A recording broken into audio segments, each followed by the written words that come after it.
Hello दोस्तों, नमस्ते, जय माता दी। मैं अपने चैनल सोना मोदी लोकगीत नेहादी लोकगीत दोनों पे आप लोग का स्वागत करती हूँ। एक छोटा सा बहुत प्यारा स्वर गीत लेके आई हूँ आप सबके लिए। तो आप सब सुनिएगा, फिर वाच करिएगा, कमेंट बॉक्स में ज़रूर बताइएगा कि हमारा स्वर गीत कैसा लगा। तो चलिए मैं सुनाती हूँ, आप लोग सुनिए।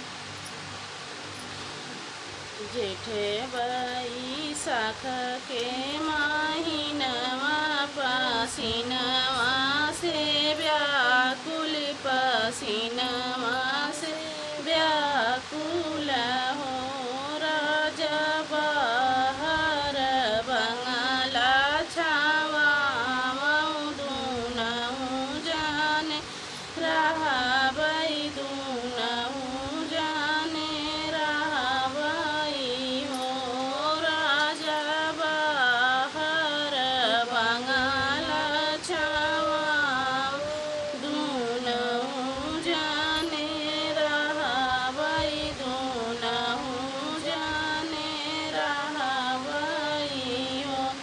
नहीं हम बसवा कटऊ बहिना बंगला छवऊ बहिना बंगला छवऊ बई हो रानी हम तऊ जबई परदेसवा तू जायू अपने नैहर हो रानी हम तऊ जबई परदेसवा तू जायू अपने नैहर हो।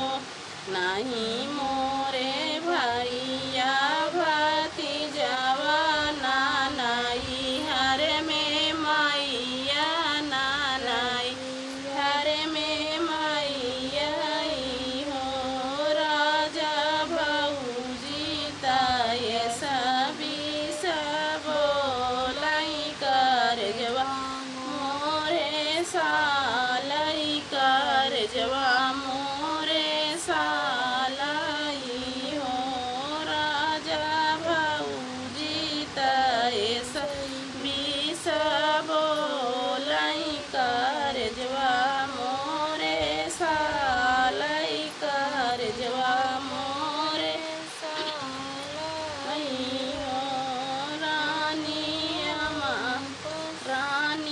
हम ताऊ बसवा कटऊ बैत बंगला छवऊ बैत बंगला छवऊ बई हो रानी नहीं हम जबई परदेसवा तो हाई लइके रहबई तो हाई लइके